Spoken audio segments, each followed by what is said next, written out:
The Paul Leslie Interviews. Then I'll interview you.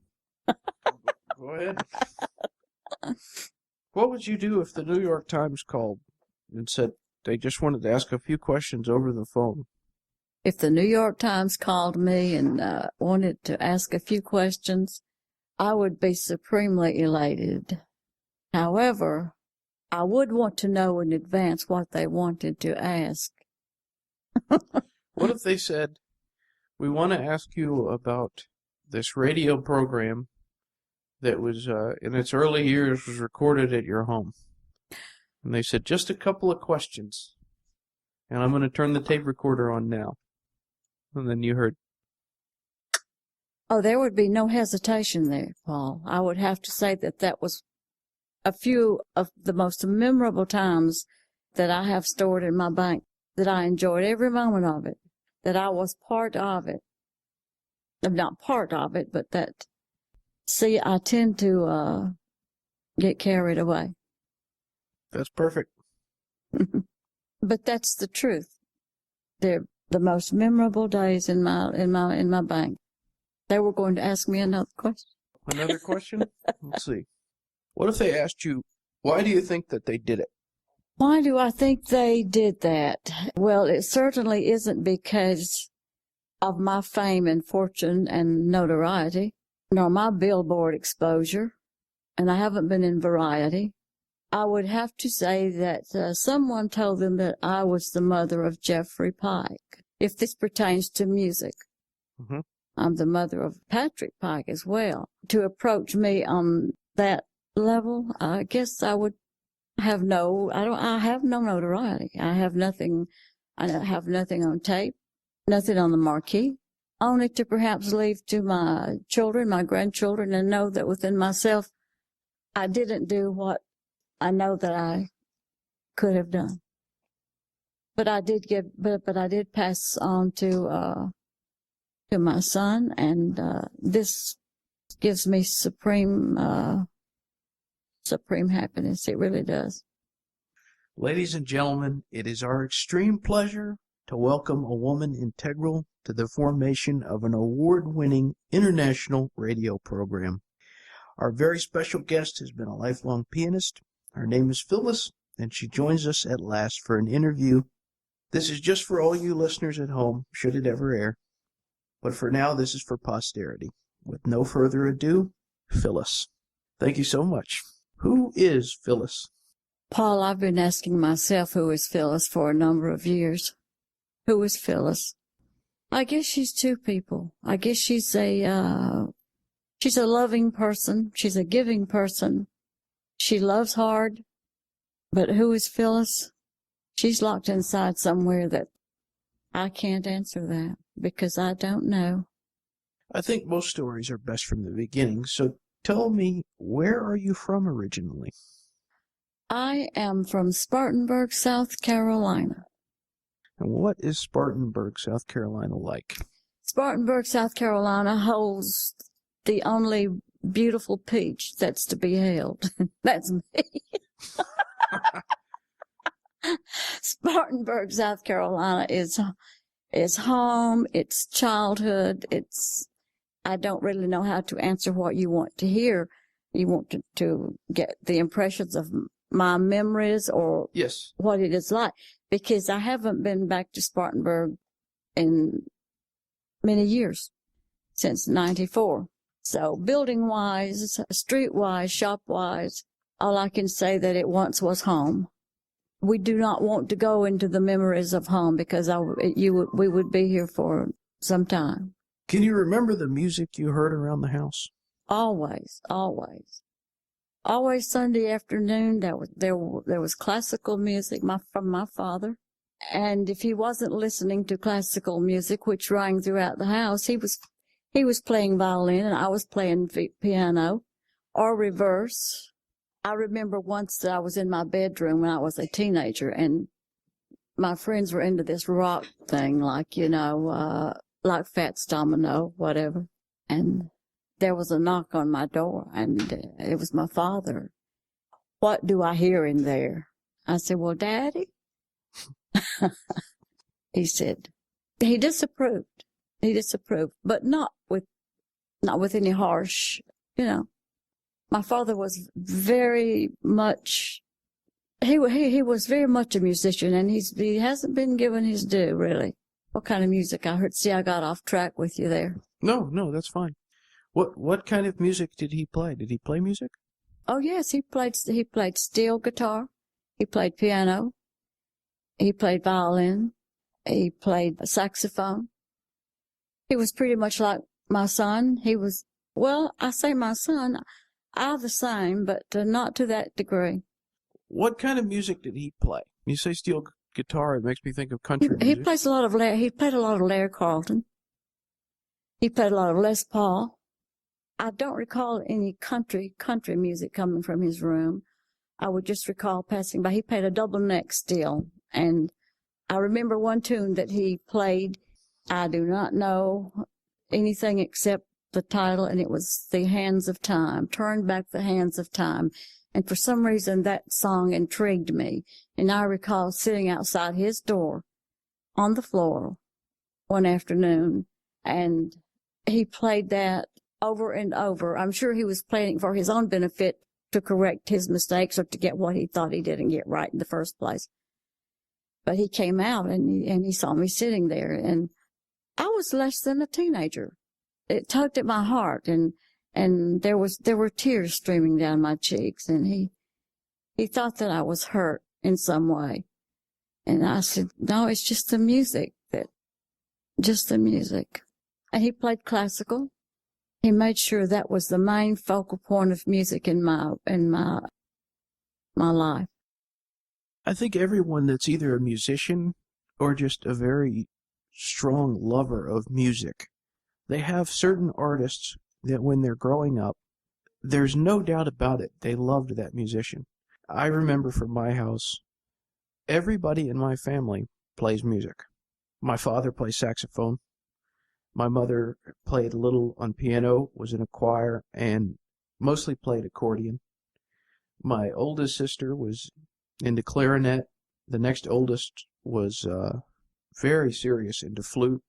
And my youngest sister was into flute. So there was so much music in the house.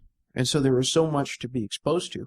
Different kinds of music, from gospel music to, I remember my dad had a huge collection of classical music. But he also played jazz music. But there's certain artists that to me imprinted, and I remember them. So for you, what artist or artists do you remember thinking, this is my particular guy or band? You hit a tough one there, Paul, because I remember, are we talking about as a small child, or are we talking about when we hear Van Cliburn, or songs that we just hear on recordings, such as the great artists of Mozart and Beethoven, and et cetera, or are we talking about a stand-up like Frank Sinatra, Barry Manilow? I'm talking about like when there comes a certain point, I think, in anyone's life when their parents listen to a certain thing, and then a band or musician becomes distinctly theirs. Like, this is my own music.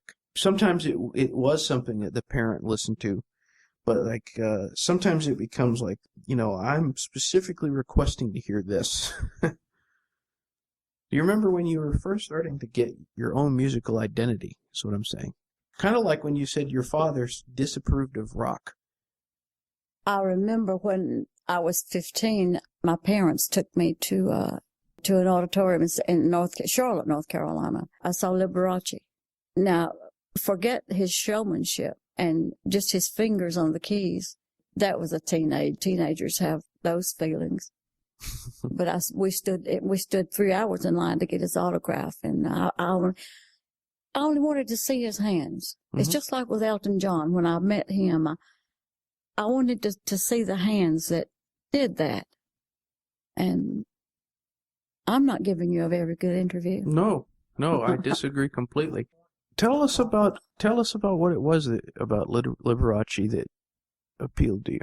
Kitten on the keys, just his, not his showmanship, not his big robe, his fancy rings, but just the music, just the way he could pull the music from the piano. That's what I thought at the time. And then I heard Peter Nero, and that really struck a chord. That really struck a chord. I read somewhere, I'm not sure where, but I read that Liberace had very soft hair. Yes, he did. I ran my fingers through that hair. And he removed my hand and he said, in a very soft voice, "Young lady, you're just a little young for this. Come back in a few years." So I go home and I gauze my hand and up to my elbow, and it stays that way for a week. Can you remember the first concert you ever went to see? The first concert as growing up as a teenager, or would you refer to Liberace as a concert? Certainly. Okay, I was 15. I guess that really gave me and Ferrante and Tasher. Who can't remember Ferrante and Tasher? Tell us about that experience of seeing. Can't. I cried. I can't. You know, there's some things that you remember, and you can't remember the befores, and you can't remember the afters, which tells me that when you can only remember an incident, that perhaps you don't know at what age or what. But I just remember being just like as an adult, Gino Vanelli, Elton John. But as a teenager, no, I didn't play much rock at all. With my friends, I listened, and I never played much. I'd never played. I either had to sneak with that from my dad. Now, there was gospel music in my home because my mother she played piano, but she was not gifted as a pianist, as you might say. She sang in the choir. She had a lovely voice, but I relate all the music to my dad because he was one of 4. His mother passed away almost after his birth. All 4, including my father, were musicians. My grandfather remarried, maybe 8 or 9 from that marriage. So genetically speaking, the music had to come from my grandfather because his wife was not musical at all, yet all the children were. So there was some of my fondest memories were as a child going to this enormous wraparound porch which belonged to my grandfather. And each member of his family, my dad, aunts, uncles, whatever, brought their own instrument. Of course, the piano was stationary there. They brought their own instruments and exchanged because each one played first, it was just versatile. I would sit there and I was just happy. Just happy. That was Sunday afternoons.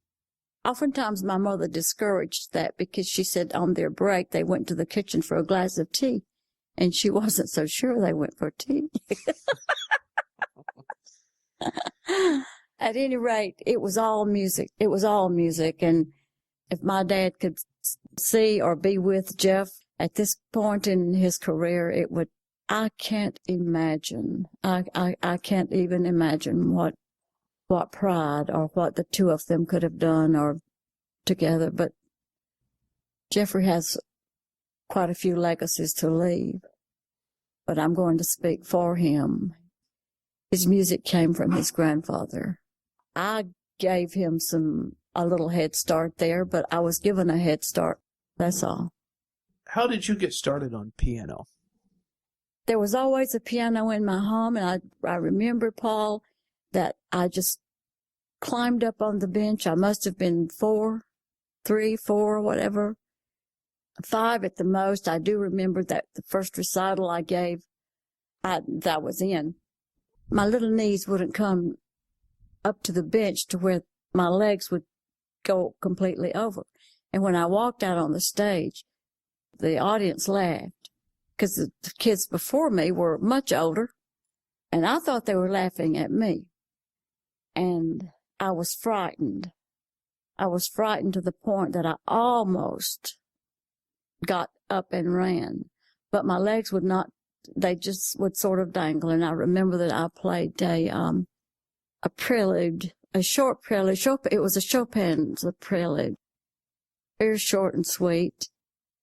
Strauss II, Waltz of the Flowers.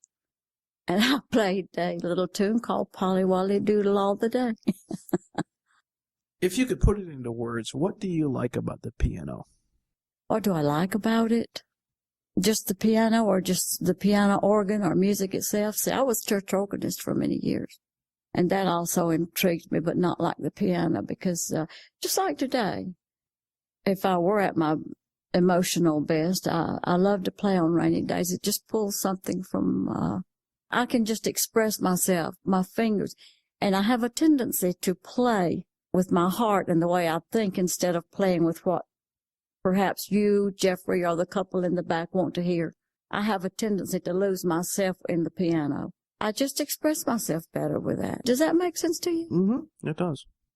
I think, personally, I have a very strong fondness of the piano. I like it, quite simply, I like the way it sounds. Yeah. I like the way it looks. To me, a piano is a very sexy instrument. True. It conjures up imagery, and I think I've found that piano players tend to be the strongest lovers of music. I've found that in the occasions where I've interviewed an entire band, the piano player and I will tend to have a bit of a more so than the other musicians, will tend to have a bit of an understanding. They'll seem to understand where I'm coming from with my questions, and they'll seem to see that I'm really interested in what they're doing. So I have a lot of respect for piano players. Not that I don't have respect for guitarists or bassists or all those other things, but that's just my personal answer, should anybody care to know. Well, I care. I think that's important. I care. It's also just the way it looks to me, because it's a beautiful instrument. It's a very beautiful instrument, and you walk into a room and you see that beautiful Steinway grand or whatever, and you sit down, and with me, now Jeff can attest to this, with me, I know the minute my fingers touch the keys and I do one chord, if I'm going to have an evening of giving full pleasure, or if I'm going to not. But it's just something about looking at the keys that you know what you can do, you know what, it's a beautiful instrument. And as you say, it is a sexy instrument, especially if you have a nice tan and a little black dress with spaghetti straps and, the right amount of, yeah. Well, I wanted to get a few of your favorites. These are various questions that I was wondering about. Who are your favorite songwriters? Who do you think is the best? Oh my goodness, Paul, you're hitting me with biggies. You're hitting me with big ones. I might take the fifth on that. George and Ira Gershwin, certainly. Cole Porter. Johnny Mercer, who had a birthday just last week, or would have had. Jeff Pike. That's a tough one to answer. That's why I should be forewarned as to, do we want Bach? Do we want Brahms? Do we want Fats Domino? Do we want Barbra Streisand? No. Do we want Barbra Streisand? I know about your love for Barbra Streisand. You appreciate her talent and her music. Elton John. Definitely. Elton John. Tell us about meeting Elton John. Tell us about meeting Elton John. Jeffrey and I had gone to a Gino Vanelli concert. Was that at Variety Playhouse? I can't recall. But we were both dressed to the nines always when we saw Mr. Vanelli, just because of the respect and just were. And so we're there early, and Jeffrey says, "Mom, look, there's Elton John up there." And of course I turned to look, and he's with two other gentlemen with heavy set guards on each end of his, I almost said pew, of his row there. And I said, "Jeff, I'm going to go speak to Elton John." And he said, "No, Mom, don't do that. Please don't. You won't get." I said, "Just excuse me, please." So I excused myself from Jeffrey, and one of the guards said, "Well, no, he's not to be disturbed tonight." I said, "I only want 3 minutes. No more than 3 minutes." And he looked at me, Elton John looked at me, and he said, let her through.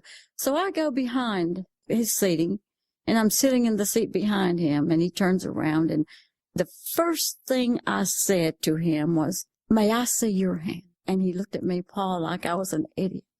He said, my hands? I said, please, just may I see your hands? I'd like to see the fingers that all this magnificent music and melody and compositions. I just want to see your hands. He showed me his hands, and I said, this is off record. I said, my goodness, you have such short, stubby little fingers. He said, I said, but I'm such a admirer and such a love of your music, and you're such a, I went on and on. But I was careful to watch my watch. I did. I was very careful. And he said, and you? I said, well, I'm a pianist as well. And I said, I play at a local country club here, and I play a little bit of your music. And I suppose he was thinking that I might be playing some of his music from the live in Australia, you know. And he said, oh, what do you play? I said, oh, I quite well. I do Sweet Painted Lady. And we laughed. And a few more words were exchanged, and I was just so impressed. So I gave him my card.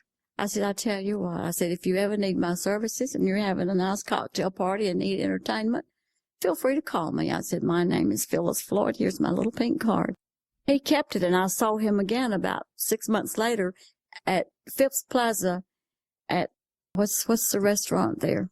I know what you're talking about. Is Tavern at the Phipps? The Tavern. Yeah. I was with the date, and I said, that's Elton John over in the corner. He was with a group of 5 people, 5 guys, and perhaps a girl, I don't recall.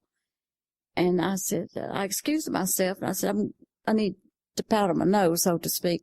This is true. So I go by his table, and I stop for a moment.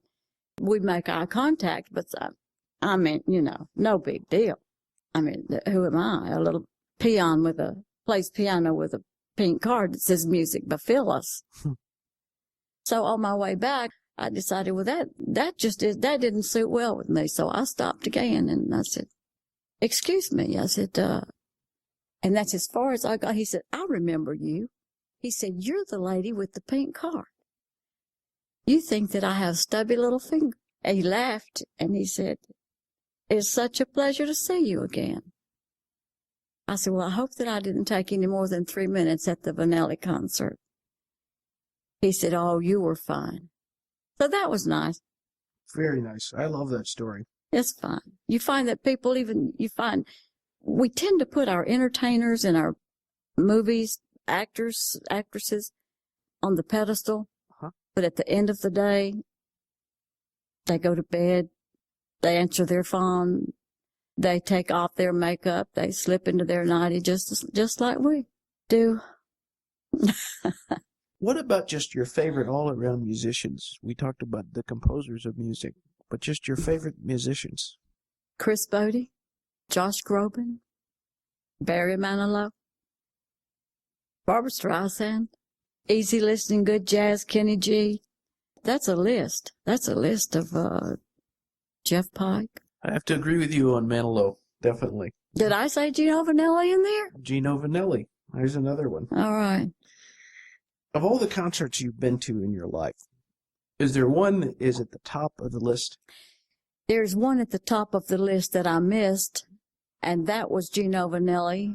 And I can't tell you what year. I only know that Jeff saw that alone at the Fox, and that Gino Vanelli was perhaps 22 or 23. He composed, conducted, did the whole 9 yards, and that was Storm at Sunup. You saw Gemini.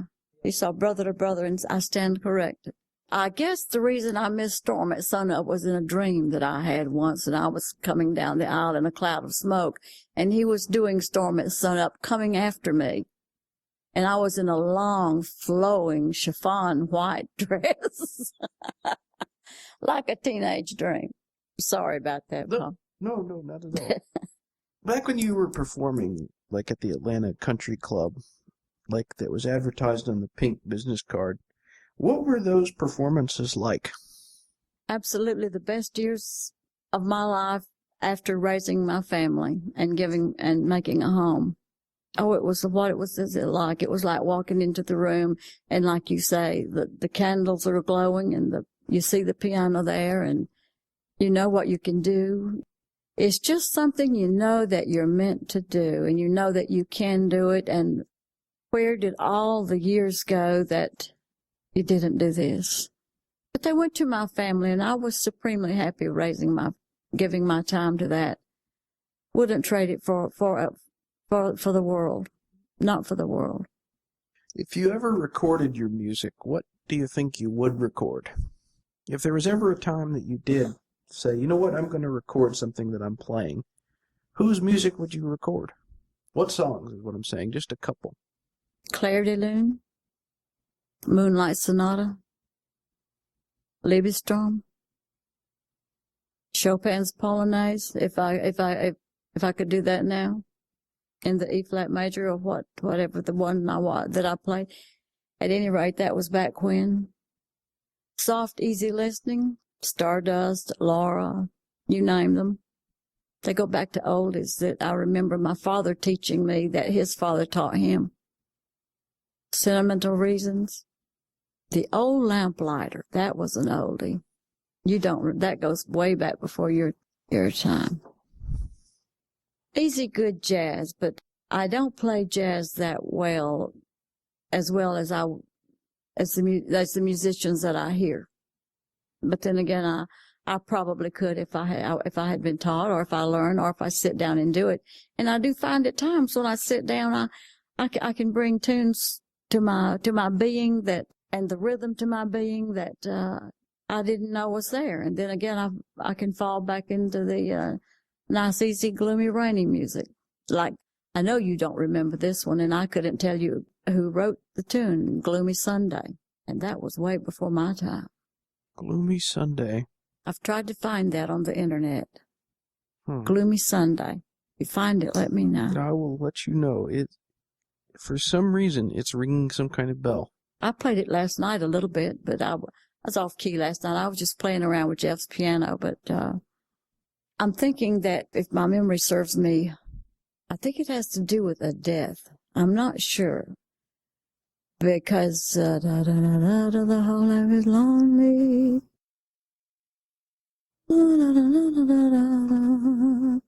Then the real grand finale is, and I cannot go that low, gloomy Sunday. If you find that, let me know. I will do so. I'll sing it for you. This can be a hard question for people to answer. What do you like about music? I asked you, what do you like about the piano? Oh, you're hitting me with hard. You're really hitting me with. Now, we've both agreed this is off record completely. That's all I've ever known. That's the first thing I can recall as a toddler. I like it because it you express your feeling. You can express sadness. You can express gaiety. You can, I'm told, change your mood altogether. I'm not gifted in that direction. I tend to play as I feel from the heart. And if it's gloomy Sunday, it's gloomy Sunday. If it's a day at the races, it's a day at the races, you know.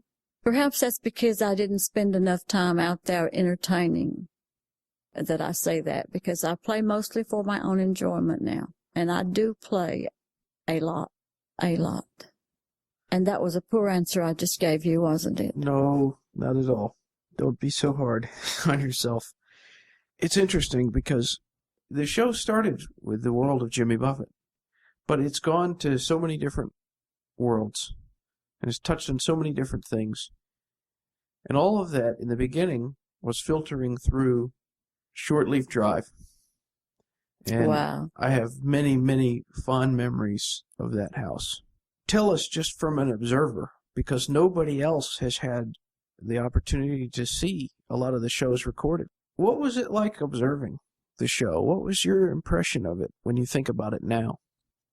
When I think about it now, I wondered what's going on. Is this just something that's going to be an avenue that has a dead end or whatever? But the more I heard of you and Jeffrey and the artist and the recordings, and I would go to sleep at night and remember, oh, there's music bouncing off all my walls. And speaking of Jimmy Buffett, that we won't leave Jimmy out of this. The Creola, that's among my favorite. Creola. I would say Cheeseburger in Paradise, but that is not my favorite. I do like it. The Creola. Yeah. Composed by Ralph McDonald, who was a guest on our show. An amazingly talented man. I have to ask you this just because you brought it up. Jimmy Buffett, I don't feel like he's someone that's really recognized the way he should be. He is, it does seem like when people think about him in the popular culture, it's the Cheeseburger in Paradise and the Margaritaville that comes to mind. That's true. But you brought up Creola. I like that because you're recognizing his more intellectual side and his more romantic and more emotional side, which I believe, for the record, is closer to him as a person, in my personal opinion. But with that said, I have to ask you about not only Jeff Pike, but also Pat Pike, because your sons are both immense music fans. Jeff obviously is a musician, but there are musicians and songs that I was turned on to that now I can't imagine what it was like without them, that Jeff got me to listen to. And I remember going to shows with Pat, and it was just, there have just been so many musical adventures that I would have never had a chance to go on. It's been amazing. It's encompassed everything. Patrick has a world of knowledge in his head of music, but he is there for his own thinking or using. But yes, he does know music, and he's a avid Allman Brothers, as you well know. And I was going to say Queen, and oh, Paul, I could just rattle on. You see, I grew up with all of this. Yeah. I grew up with Led Zeppelin, AC/DC. So I have the best of both worlds. I have the classics, and I have the medium rock, and I have the nice, soft, easy jazz that I heard come from 6-10 short-leaf drive. The reason I say all that is because I want people to understand that in the beginning of the show, I was just surrounded with so many different types of music, and that is why, in some ways, first of all, it comes from just my entire life, just listening to all types of music. But I remember the house, when you came in, the first thing you see is the piano, but then there's representative of just every type of music in that house. True. From artists that you've never heard of to Led Zeppelin, Queen, the Beatles, Kiss. Jackson Brown, let's not leave out Jackson. Jackson Brown, Billy Joel, Barry Manilow. Oh, Billy Joel. See, we could see this, the road goes on forever. Yep, I've said that many times on the show. Thank God it's true. I have a few more questions before we go. If you could eat dinner with any living musician and have an evening of dinner, cocktails, and conversation, who would it be? Living. I'm not going to say Vanelli because that's too, I'm not going to say Barry Manilow. I have so many, Paul. I can't pick one. I would like to take center stage and have them all there. I guess it would be. I guess I would like to have a very nice evening of entertainment and good conversation with Barry Manilow. Good choice. Now, let me ask you this. What would you eat? What would you order? Probably just a salad and hope that I could get through it. Well, let me ask you this. What would you order to drink? What is your cocktail? Well, as you well know, I'm a single malt Scotch lady, as well as a good, well-preserved wine. So I would order the wine in order to keep my composure. Well, I have one more question. When this show is typically broadcast, it goes out to people all over the place, in other countries and throughout our own country. If you could say anything you wanted to all the people that would potentially listen in, what would you say to those people? That if they are listening, then they know they're listening to a number one top award show. If they have been interviewed, They have been interviewed by the finest. One who makes you very comfortable, very easy to talk to, and they have very good taste. And if they have turned this interview down for any reason whatsoever, it will haunt them one day. Well, I like that answer a lot. Well, Phyllis, thank you so much. Well, Paul, you're very welcome, and I thank you. Thank you, thank you, thank you, It thank is you. Thank I you. who thank you.